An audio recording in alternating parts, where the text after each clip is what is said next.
Удзельнікі дыскусіі дэпутаты Палаты прадстаўнікоў Нацыянальнага схода Беларусі, кіраўнікі раённых і сельскіх саветаў дэпутатаў, навукоўцы, юрысты, лідары прафсаюзных і грамадскіх арганізацый і аб'яднанняў. Внесение изменений в Конституцию нас тоже очень волнует. В средствах массовой информации все чаще мы слышим о том, что нам необходимо менять избирательную систему с мажоритарной на пропорциональную или на смешанную. А действительно ли мы к этому готовы? Действительно ли наше государство готово к изменению этой системы? Или нам необходимо вносить изменения в первую очередь в закон о политических партиях? Да дыялога на гэту тэму па онлайн-сувязі падключыўся і намеснік загадчыка аддзела прававой, аналітычнай і метадычнай работы апарата Цэнтральнай камісіі Беларусі па выбарах і правядзенні рэспубліканскіх рэферэндумаў Іван Тоўкач. Увогуле ж у Баранавіцкім райвыканкаме абмеркаваць павышэнне ролі мясцовага кіравання і самакіравання сабралася каля 30 чалавек. Прадстаўнікі Івацэвіцкага, Баранавіцкага, Ляхавіцкага, Ганцавіцкага районаў и города Барановичи. 5-й раздел Конституции посвящен именно местному самоуправлению. И все вы, наверное, знают, что у нас есть 3 базовых уровня: первичный, базовый и областной уровень местных советов депутатов. И мне кажется, что сегодня будет обсуждаться тот вопрос, нужны ли нам сельские советы депутатов с учетом тех реорганизаций, которые имеют место быть.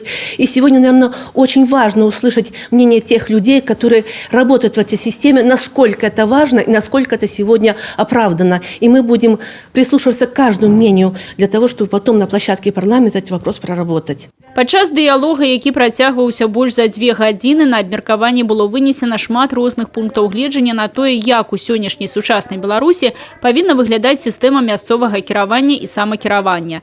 Павінны назначацца ці выбірацца старасты вёсак, ці патрэбны сёння увогуле сельскія саветы дэпутатаў і як іх дзейнасць павінна быць рэгламентавана паводле заканадаўства.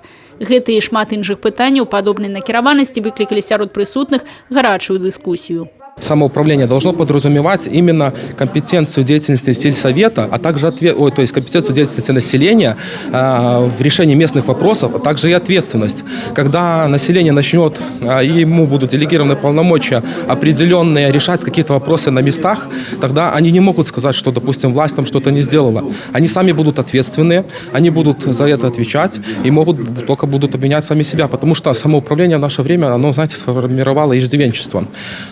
У населения четкое понятие, что власть сформированная должна определенно решить все проблемы. Мы считаем, что, наверное, не нужны местные советы на первичном уровне, а нужны или исполком, или администрации.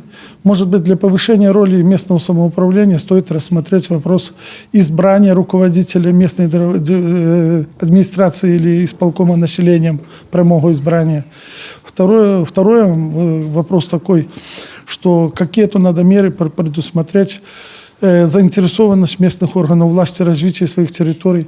Допустим, налоги от вновь созданных частных предприятий на первый год-два оставлять на местному бюджету. Таксама на сустрэчы пазнаёміліся з вопытам мясцовага кіравання і самакіравання ў іншых краінах.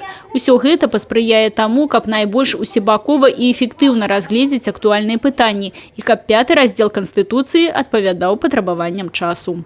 Алена Ракусь, Людмила Салзана, Миколай Руцкий, телерадиокомпания «Брест».